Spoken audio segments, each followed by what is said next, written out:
Shalom sahabat Alfa Omega, puji Tuhan kita berjumpa lagi untuk belajar firman Tuhan. Mari kita membuka Alkitab kita, surat 1 Tesalonika 5 ayat 1 sampai 11. Surat 1 Tesalonika 5 ayat 1 sampai 11. Seperti yang sudah saya katakan beberapa kali, yang kita baca ini adalah surat. Jadi bayangkan kita memegang dan membaca surat, ya. Nah, hari ini kita akan melanjutkan topik pembicaraan kita tentang sikap siap menanti kedatangan Tuhan kapanpun, dengan subjudul hari ini yaitu hidup di dalam terang, ya. Jadi subjudul hari ini adalah hidup di dalam terang. Oke, sudah ketemu? Mari kita membaca ya 1 Tesalonika 5 ayat 1 sampai 11. 2, 3. Tetapi tentang zaman dan masa, saudara-saudara, tidak perlu dituliskan kepadamu, karena kamu sendiri tahu benar-benar bahwa hari Tuhan datang seperti pencuri pada malam.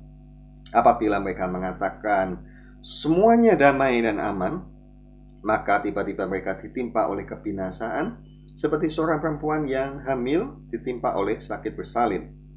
Mereka pasti tidak akan luput. Tetapi kamu, saudara-saudara, kamu tidak hidup di dalam kegelapan, sehingga hari itu tiba-tiba mendatangi kamu seperti pencuri. Karena kamu semua adalah anak-anak terang dan anak-anak siang. Kita bukanlah orang-orang malam atau orang-orang kegelapan. Sebab itu, baiklah, jangan kita tidur seperti orang-orang lain, tetapi berjaga-jaga dan sadar. Sebab mereka yang tidur, tidur waktu malam, dan mereka yang mabuk, mabuk waktu malam. Tetapi kita yang adalah orang-orang siang, baiklah kita sadar, berbaju sirahkan iman dan kasih, dan berketopongkan pengharapan keselamatan. Karena Allah tidak menetapkan kita untuk ditimpa murka, tetapi untuk beroleh keselamatan oleh Yesus Kristus Tuhan kita, yang sudah mati untuk kita, supaya entah kita berjaga-jaga, entah kita tidur, kita hidup bersama-sama dengan Dia. Karena itu, nasihatilah seorang akan yang lain, dan saling membangunlah kamu seperti yang memang kamu lakukan. Amin. Saudaraku, jadi kita mengetahui yang kita baca ini adalah surat dari Paulus kepada jemaat Tesalonika, ya. Nah, pada bagian yang tadi kita baca, Paulus sebagai yang bicara, yang menulis surat, dia membandingkan dua subjek. Yaitu apa, saudaraku? Yaitu yang diajak bicara, yaitu jemaat Tesalonika, yang tadi kita baca dengan kata ganti kamu. Jadi kalau kamu, jelas yang dituju siapa? Jemaat Tesalonika. Tetapi tadi kita juga membaca ada pihak ketiga yang disebutkan kata mereka, ya. Saudaraku, nah coba Anda cermati ya, kata kamu itu ditulis di ayat 2, ayat 4, ayat 5, ya. Begitu pula pihak ketiga yang disebut dengan kata mereka itu disebut pada ayat 3 dan ayat yang ke-7. Nah, pada beberapa bagian, Paulus sebagai yang bicara, Paulus menggabungkan dirinya dengan kelompok yang diajak tadi bicara, yaitu dirinya dengan kamu tadi, ya. Dan Paulus memakai kata ganti kita, ya. Nah, untuk lebih memudahkan kita memahami isi daripada surat ini, bayangkan saja, saudara, Paulus sedang menggambar dua buah himpunan. Bayangkan ada gambar dua buah himpunan. Himpunan yang pertama yaitu himpunan yang disebut kamu tadi, yang tidak lain adalah dalam konteks tadi jemaat Tesalonika. Dan ada himpunan lain yang disebut Paulus dengan kata ganti mereka, ya. Tentu yang bukan jemaat Tesalonika dalam konteks ayat ini yang kita baca, ya. Nah, sekarang kita perhatikan ayat demi ayat, ya. Ayat 2 tadi kepada yang disebut kamu, dikatakan kepada mereka ini bahwa kamu tahu bahwa hari Tuhan datangnya seperti pencuri. Artinya datangnya tidak terduga, ya. Seperti pencuri, kita tahu, siapa tahu pencuri akan datang kapan? Tidak ada yang tahu, ya. Tetapi bukan berarti tidak bisa bersiap-siap, justru karena sadar bahwa akan ada potensi pencurian, ya orang kemudian menyiapkan diri, ya. Di antaranya mungkin memasang CCTV, menyiapkan satpam dan sebagainya, ya. Ini dalam gambaran umum saja, ya. Tetapi ini kan sebuah ilustrasi tentang hari kedatangan Tuhan, ya. Kedatangan Tuhan tidak tahu kapan, tetapi bukan berarti tidak perlu persiapan. Justru orang harus membuat persiapan, ya. Karena itu, saudaraku, secara pribadi, saudaraku, saya juga tidak setuju kalau ada orang mengatakan sudah tidak usah khotbah tentang kedatangan Tuhan. Justru itu keliru, saudaraku, ya. Kita perlu belajar firman Tuhan. Saya wajib menyampaikan berita tentang kedatangan Tuhan. Walaupun saya tidak akan mengatakan, oh, Tuhan akan datang nanti pada bulan sekian, tahun sekian. Tidak ada orang yang dapat mengatakan hal itu, ya. Saya tidak akan mengatakan bahwa Tuhan akan datang beberapa waktu lagi, tidak. Tetapi saya mengajak kita semua untuk mengerti dan menjadi sadar bahwa Tuhan bisa datang sewaktu-waktu. Karena itu kita harus menyiapkan diri kapanpun Tuhan datang. Amin, saudara, ya. Nah, itu tujuan khotbah ini, ya. Nah, tadi pada ayat yang ketiga yang disebut dengan kata ganti mereka tadi, mereka ini adalah orang-orang yang tidak peduli dengan soal hari Tuhan, ya, tidak peduli dengan kedatangan Tuhan. Oleh sebab itu mereka tidak menyiapkan diri, ya. Dan tadi kita baca pada ayat yang ketiga bahwa mereka ini tidak akan luput, ya. Tentu akan terjadi sesuatu kepada mereka yang tidak peduli, yang tidak menyiapkan diri, ya. Tidak luput dari apa, ya. Nanti pada kesempatan selanjutnya kita akan pertajam hal ini, ya. Nah, kita lanjutkan dulu saja ayat yang kelima, ayat yang keempat, bahwa yang disebut kamu tadi tidak hidup di dalam kegelapan. Tidak hidup di dalam kegelapan itu sama dengan hidup di dalam perang, ya. Puji Tuhan, betul. Dan sebaliknya yang disebut mereka adalah mereka itu hidup di dalam kegelapan. Lalu ayat yang kelima, kepada yang tadi disebut kamu, mereka itu disebut sebagai anak-anak perang atau anak-anak siang. Sedangkan yang disebut mereka adalah orang-orang malam atau orang-orang kegelapan, ya. Nah, pada ayat yang keenam yang disebut kamu, atau tadi digabungkan dirinya, Paulus gabungkan dirinya dengan mereka, dikatakan mereka ini berjaga-jaga, ya. Paulus sebagai yang menulis mengajak kamu yang diajak bicara untuk berjaga-jaga. Kita berjaga-jaga. Ayat yang keenam, ya. Baiklah, jangan kita tidur, ya, tetapi berjaga-jaga dan sadar. Paulus mengajak himpunan yang tadi disebut dengan kata kamu tadi untuk berjaga-jaga. Artinya berjaga-jaga ini dalam konteks ini artinya bangun, suruh bangun, tidak sedang posisi tidur tapi bangun, ya, bangun dan sadar, ya. Sedangkan pada yang himpunan yang disebut mereka tadi, mereka itu tidur dan mabuk, ya. Jadi berjaga-jaga atau bangun itu kontrasnya dengan tidur, ya. Sadar tadi kontrasnya dengan mabuk, ya. Nah, memang dalam bahasa Inggris pun perbandingannya seperti itu, ya, saudara. Sober dengan drunk, ya. Ayat yang ke-8, saudara, ya. Paulus menggabungkan diri lagi dengan mereka dan mengajak kepada himpunan jemaat tadi yang disebut kamu tadi untuk apa? Menggunakan baju sirah iman dan kasih. Baju sirah itu apa, Pak? Baju sirah itu ya baju perang, ya. Zaman dulu orang perang kan pakai ini penutup dada dan juga punggung, ya, penutup tangan, penutup kaki, ya. Untuk apa? Supaya tidak kena senjata musuh, ya. Dan bukan hanya baju sirah tetapi juga mengenakan ketopong. Ketopong itu apa, Pak? Ketopong itu helm.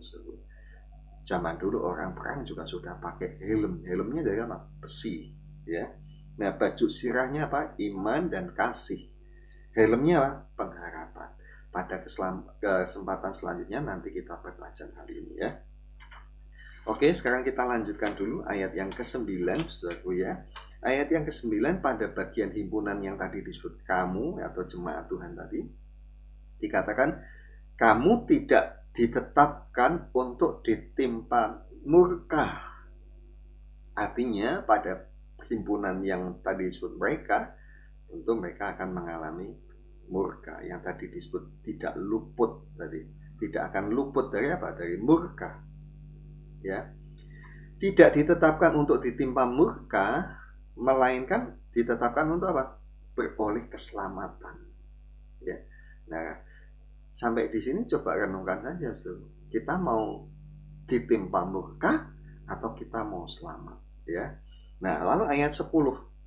Sekali lagi Paulus menggabungkan dirinya dengan mereka yang disebut kamu tadi, dan dia pakai katakan kita.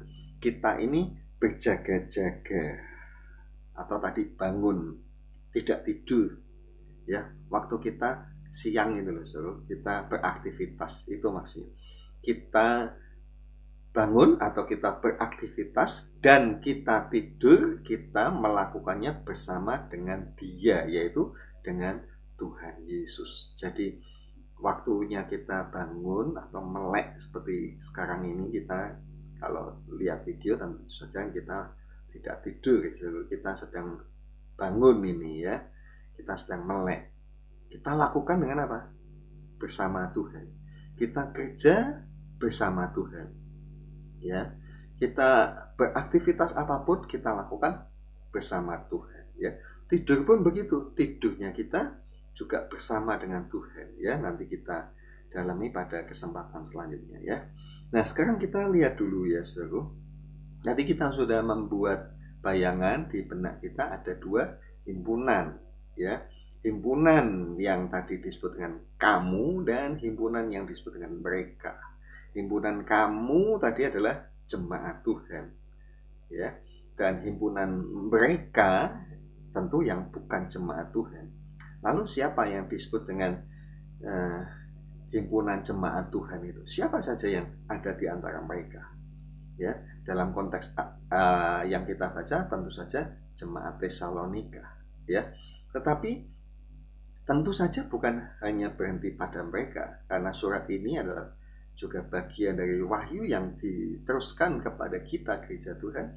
Maka surat ini pun berlaku untuk kita, ya. Jadi siapa yang termasuk dengan jemaat Tuhan? Apakah kita yang saat ini mendengar juga termasuk dengan yang tadi kategori jemaat Tuhan yang dipakai dengan kata ganti kamu, atau kita, walaupun kita ini sebagai orang yang percaya, kita tidak termasuk dalam himpunan ini, ya. Siapa yang disebut dengan jemaat Tuhan, ya? Apakah semua orang Kristen? Apakah semua orang yang KTP-nya adalah Kristen, ya? Apakah orang yang sudah dibaptis, ya? Apakah semua orang yang sudah ke gereja, ya? Apakah mereka ini yang dimasukkan dalam kelompok kamu tadi, ya? Kamu yang dikatakan tidak ditentukan untuk binasa, tapi ditentukan untuk selamat. Apakah mereka itu semua yang tadi saya bilang Kristen, KTP-nya Kristen, ke gereja, sudah dibaptis, ya. Sedangkan siapa yang dimaksud dengan himpunan bukan jemaat Tuhan tadi, yang disebut dengan kata mereka? Apakah itu mereka yang di luar kita, ya, orang-orang non-Kristen, orang-orang yang tidak ke gereja, ya?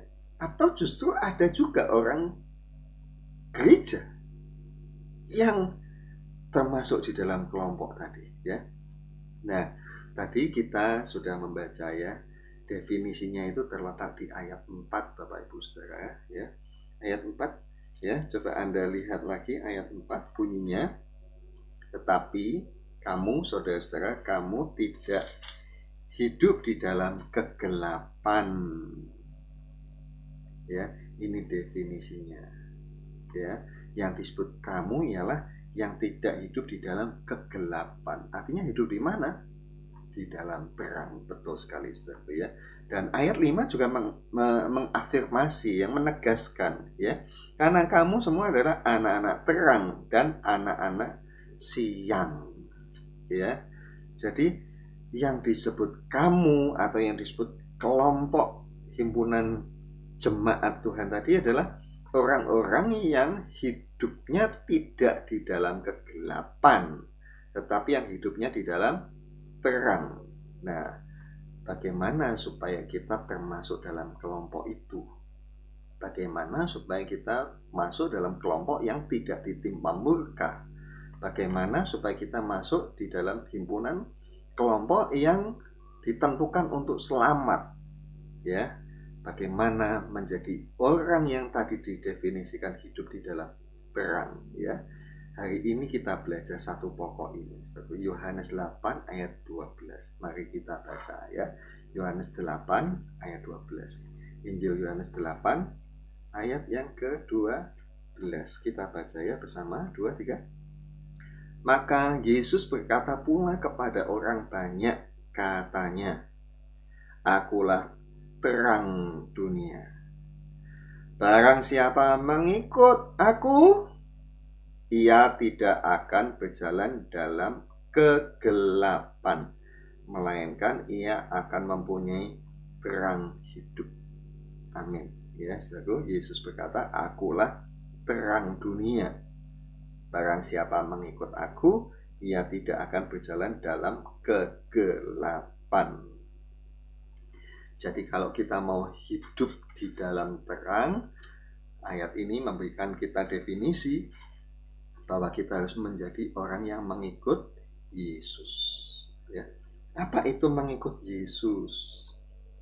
Mengikut Yesus bukan sekadar menjadi orang Kristen atau orang Nasrani, ya, bukan sekedar ke gereja saja, ya. Tetapi yang disebut mengikut Yesus tentu mengikuti definisinya Yesus. Mengikuti Yesus apa sih artinya? Ya, mengikut Yesus artinya ya mengikuti kata-katanya Yesus. Yang Yesus katakan diikuti, dituruti, dipatuhi, dilakukan. Itu baru namanya mengikut Yesus, ya. Dan bukan hanya mengikuti kata-katanya Yesus saja, tetapi juga mengikuti suri teladan, sikap dan perbuatannya Yesus. Apa sih yang Yesus kerjakan? Apa sih sikap Yesus menghadapi kehidupan ini? Itu yang harus kita tiru.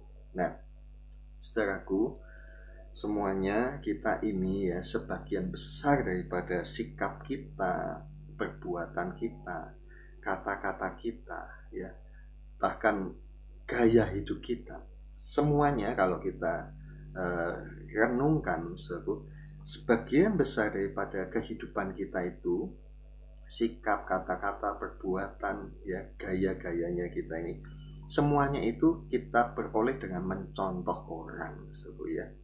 Siapa yang kita contoh? Ada paling tidak ada 3. Yang kita contoh itu adalah orang yang kita kagumi. Yang kedua yang kita contoh adalah orang yang dekat dengan kita.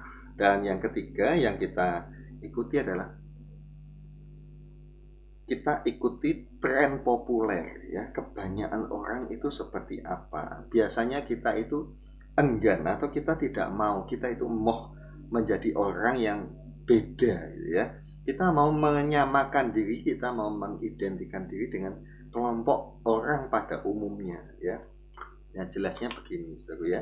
Tadi yang pertama yang kita yang kita jadikan contoh adalah orang yang kita kagumi. Misalnya ya, pada waktu kita kecil atau kita lihat anak kita, ya, anak kita itu ingin menjadi seperti kita, ya. Misalnya kalau kita kasih baju dia, ya, biasanya dia pakai baju kaos.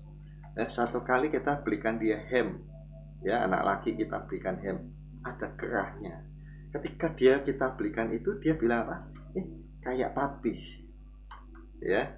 Begitu pula anak perempuan, ya, dia mungkin biasa pakai kaos. Satu kali Anda belikan gaun, ya, dia bilang kayak mami, ya. Kita yang mungkin pakai kacamata, anak kita juga kadang pengen, ya, dia curi-curi, dia pakai kacamata kita. Kita apa biasanya? Kita marah, ya. Sebenarnya apa yang ingin dia lakukan? Dia ingin seperti kita, ya. Nah, yang kita kagumi siapa? Orang tua, mungkin juga guru kita, ya, atau mungkin hamba Tuhan, ya. Bersyukur kalau kita punya orang-orang yang kita kagumi dan mereka ini menjadikan diri mereka satu contoh yang baik. Kalau mereka bisa menjadi contoh teladan yang baik untuk kita, ya puji Tuhan, saudara ya. Kita punya contoh-contoh mereka. Tetapi kita harus menyadari bahwa walaupun mereka itu kita kagumi dan mereka punya banyak hal-hal yang baik, tetapi mereka juga bukan orang yang sempurna, saudara ya. Karena tidak ada kesempurnaan pada pribadi orang tua kita, pada guru kita, pada hamba Tuhan yang kita kagumi, ya. Mereka manusia, mereka juga masih bisa membuat kekeliruan atau kesalahan. Kita mesti menyadari hal ini. Satu-satunya yang tidak akan melakukan kesalahan yang patut kita kagumi adalah Tuhan, ya, saudaraku. Jadi jadikanlah Tuhan menjadi pribadi yang kita kagumi, untuk kita ikuti, untuk kita teladani, ya. Dan kita tidak akan pernah kecewa karena Tuhan tidak akan pernah melakukan kesalahan, ya. Kadang-kadang kan kita lihat orang tua kita, ternyata orang tua kita juga bisa keliru, ya. Kita lihat guru kita juga begitu. Kita lihat mungkin hamba Tuhan, ya, yang kita kagumi, ya suatu saat dia juga bisa melakukan kesalahan, ya. Mungkin dia melakukan hal yang dia tidak sengaja, ya. Mungkin dia bercanda, dia berkata-kata, kadang-kadang bisa saja kita pandang keliru, saudara ya. Nah, berikutnya, saudara, yang kita kagumi adalah orang yang yang kita ikuti adalah orang yang dekat dengan kita. Siapa orang yang dekat dengan kita? Ya, misalnya teman sekolah, ya. Anak-anak kita itu mencontoh, kadang-kadang mengikuti siapa? Teman-temannya. Kita mungkin juga mengikuti teman-teman kerja kita, ya, atau tetangga kita. Orang yang ada di dekat kita ini, ya, kadang-kadang mereka mempengaruhi cara hidup kita, ya, mempengaruhi bagaimana kita berkata-kata. Ada di antara saudara yang mungkin kaget mendengar anaknya, loh, anakku kok bisa ngomong jorok, padahal kita tidak pernah ngomong jorok. Dari mana? Dari sekolah, dari temennya, ya. Begitu pula mungkin kita di tempat pekerjaan kita melihat teman kita bekerja, oh mereka membeli sesuatu alat, misalnya taruh saja misalnya handphone, ya, apa yang dia beli kadang-kadang menjadi rujukan kita untuk membeli, ya. Nah, itu sudah wajar, ya. Biasalah kita kadang-kadang kita ikut-ikut dengan teman-teman, ya. Kemudian misalnya kalau kita gaulnya dengan orang Surabaya misalnya, ya, kita bergaul dengan mereka, nanti kata-kata kita juga bisa ngikut dengan mereka, ya. Kita ikut ngapa bilang ya apa sih, ya, untuk menyebut besok kita ikut-ikut mengatakan meneh, ya. Apa yang ada di sekeliling kita itu kadang-kadang mempengaruhi, ya, memberikan influence kepada kita, ya. Tetapi sekali lagi saya katakan, ya, orang yang dekat dengan kita pun juga bukan orang sempurna, ya. Karena itu, ya, yang harus kita jadikan contoh sebagai orang dekat kita siapa? Yesus. Loh Pak, bagaimana saya bisa mencontoh Yesus? Wong Yesus kan hidupnya 2000 tahun yang lalu dan sekarang dia sudah tidak ada. Jangan lupa, kita masih ditinggali Alkitab, dan Alkitab kita mencatat tentang Yesus, ya. Yesus itu perlu kita selidiki apa yang dia lakukannya. Seperti sekarang ini, ya, kalau saya lihat anak-anak sekarang kan mengikuti idola-idola mereka, padahal idolanya orang jauh gitu, ya. Anak-anak sekarang juga banyak yang suka dengan artis-artis Korea, K-pop namanya, ya. Padahal itu kan bukan orang Indonesia, orang dari jauh, tapi diapakan? Ya, dikepoin itu, ya, maksudnya diselidiki. Nah, gimana sih gaya rambutnya, bajunya, ya. Bahkan sekarang ini kalau orang pakai masker itu juga kebanyakan ngikuti itu masker model Korea, ya. Jadi orang ingin tahu, ya, modelnya gimana sih, ya, diselidiki, ya. Cobalah, ya, saudara, kita dengan Tuhan Yesus juga begitu. Kita kepoin itu, kita ingin tahu tentang Yesus, ya. Jadi kepoin, ya, selidiki itu Alkitabmu, ya. Jangan hanya ngepoin artis-artis saja, ya. Yang ketiga, yang kita ikuti biasanya adalah yang umumnya bagaimana, yang populernya seperti apa, ya. bajunya yang populer seperti apa ya. Saya kasih contoh ya. Waktu saya kecil saya tahu itu mama saya punya baju kebaya dan juga kain ya, jarik. Tapi saya memang tidak pernah melihat beliau mengenakan kebaya dan jarik. Saya tanya, "Lo ini punya siapa, Ma?" "Ya, ini punya mama." "Emang dulu mama pakai?" "Iya, dulu mama pakai itu." "Loh, kok sekarang enggak?" "Ribet pakainya." Lebih simpel pakai rok." Ya, mungkin ada juga orang-orang tua ya, yang dulu mereka juga pakai kebaya, sekarang udah nggak mau lagi lah, repot ya. Jadi sudah ngikutilah tren populernya apa ya, pakai rok aja simple ya. Bahkan sekarang oma-oma juga sudah pakai kaos lebih simple ya. Nah, sebagian hidup kita, sebagian besar itu seperti itu ya, kita mengikuti tren populer ya. Saya kasih contoh lagi, makanan ya. Sekarang ini orang Indonesia ya, sejak zaman Orde Baru itu orang Indonesia semua makannya apa? Nasi ya. Padahal di Indonesia ini sebenarnya banyak sebenarnya sumber karbohidrat selain nasi, yaitu apa, misalnya kalau di Jawa itu ya ada yang namanya tiwul atau gaplek ya, ada nasi jagung ya. Di Indonesia Timur ada sorghum, ada sagu ya. Tapi karena kita udah dibiasakan makan nasi, kita merasa berdosa kalau belum ketemu nasi ya. Padahal sudah makan mie. Mie apa? Gandum ya. Kita sudah makan pempek. Pempek dari apa? Dari sagu ya, pati kanji itu ya. Mungkin kita sudah makan kimpul, sudah tahu kimpul ya, sudah makan bentul, masih merasa berdosa karena belum ketemu nasi. Kenapa? Karena pola hidup kita sudah dibentuk untuk mengikuti populer. Nah, kadang-kadang kita juga takut untuk tampil beda.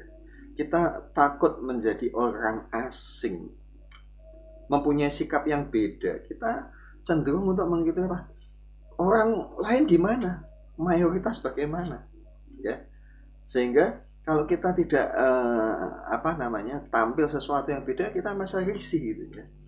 Nah, sekarang ini ada istilah new normal. New normal apa? Semua orang pakai masker. Dulu kalau orang pakai masker kan kita lihat tuh, ngapain ini orang pakai masker? Jangan-jangan dia sakit TBC. Tapi sekarang semuanya sudah menjadi normal, umum, jamak orang pakai masker ya. Bahkan nanti akan berbalikan, so. Yang tidak pakai masker akan dilihat, ini orang tidak pakai masker ya. Nah, karena itu yang terakhir ini apa, saudaraku ya, kita jangan malu untuk tampil beda, jangan malu untuk mengikuti cara hidup Yesus. Hiduplah seperti Yesus, hiduplah di dalam terang firman-Nya ya. Jangan malu untuk menjadi orang yang jujur, saudaraku, karena jujur itu terang ya. Jangan sembunyi-sembunyi, tapi terbukalah, jujurlah ya. Jangan takut untuk dihina karena engkau jujur. Justru engkau sedang mengikuti Yesus. Siapa mengikuti Yesus, hidupnya di dalam terang, dan kita akan masuk di dalam himpunan yang terang itu. Nah, di sini yang menjadi beda ya. Meskipun orang boleh dia ke gereja, meskipun dia boleh punya KTP, meskipun boleh dia punya kartu anggota gereja tertentu, tetapi kalau dia tidak mengikuti Yesus, dia tidak akan masuk dalam himpunan yang tadi disebut dengan kamu atau himpunan jemaat Tuhan.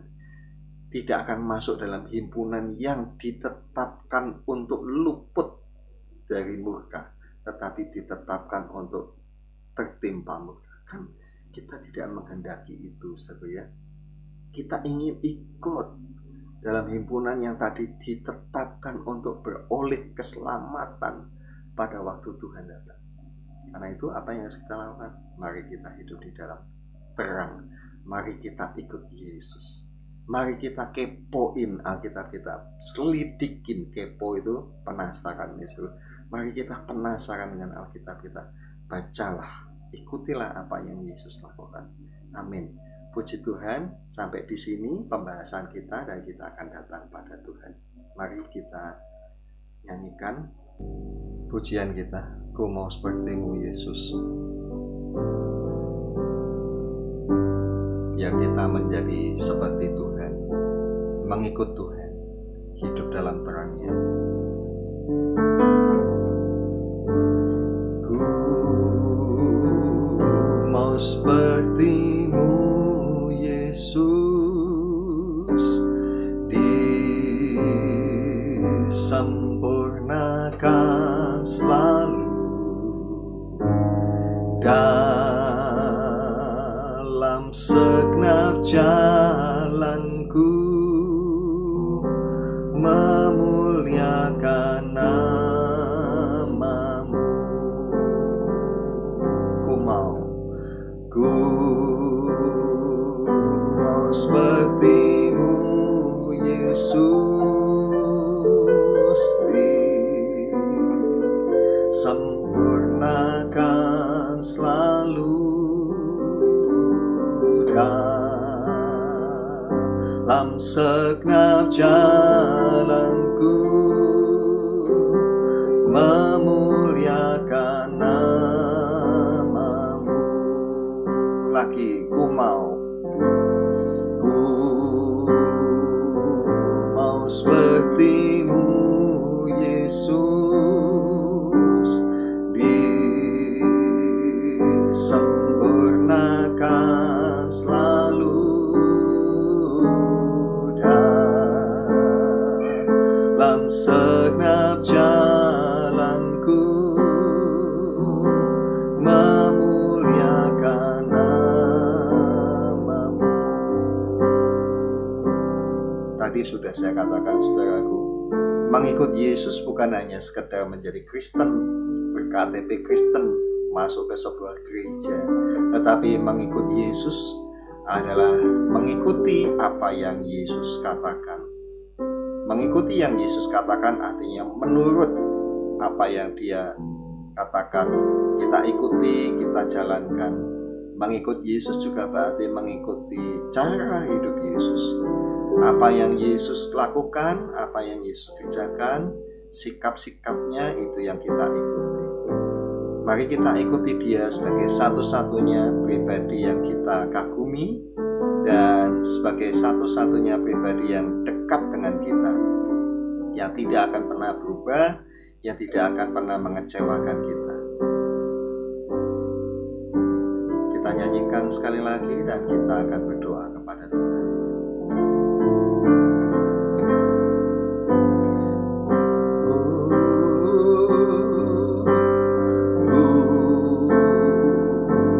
Seperti-Mu, Yesus,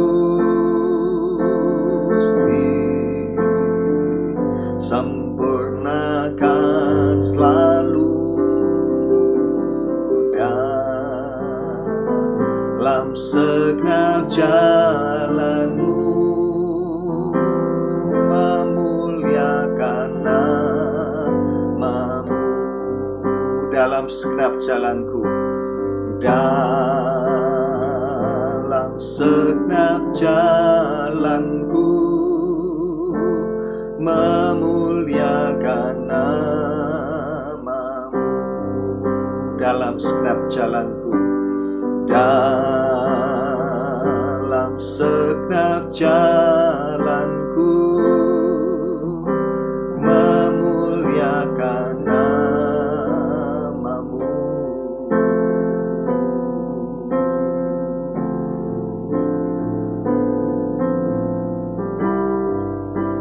Bapa kami yang di surga, terima kasih buat firman-Mu pada hari ini. Kembali kami diingatkan untuk kami mengikuti teladan juru selamat kami, Tuhan Yesus Kristus. Biarlah segenap hidup kami mengikuti apa yang Tuhan katakan. Yang Tuhan katakan kami lakukan, kami kerjakan, kami patuhi. Apa yang Tuhan Yesus perbuat, kami teladani. Tuhan, tolong kepada kami supaya kami mengikuti jalan-Mu senantiasa. Ingatkan kami, Roh Kudus, kepada setiap firman yang telah kami dengar, karena kami ingin masuk dalam himpunan jemaat Tuhan, jemaat yang tidak ditentukan untuk ditimpa murka, tetapi jemaat yang ditentukan untuk beroleh keselamatan pada hari Tuhan datang. Terima kasih Bapa. Tanamkanlah firman-Mu kepada kami, biar kami mengikuti apa yang telah Tuhan sampaikan hari ini. Dalam nama Tuhan Yesus kami berdoa. Amin. Puji Tuhan, Bapak Ibu Saudaraku. Kita akan berjumpa lagi nanti pada sesi ibadah selanjutnya. Dan sekali lagi, Bapak Ibu Saudara bisa mendukung semua pelayanan dan ibadah online ini dengan memberikan persembahan melalui rekening, atau Anda dapat mengirimkannya kepada gereja melewat bendahara, atau dapat dititipkan di gereja. Puji Tuhan, Bapak Ibu Saudara, kita akan akhiri ibadah kita hari ini dengan menandahkan tangan di hadapan Tuhan.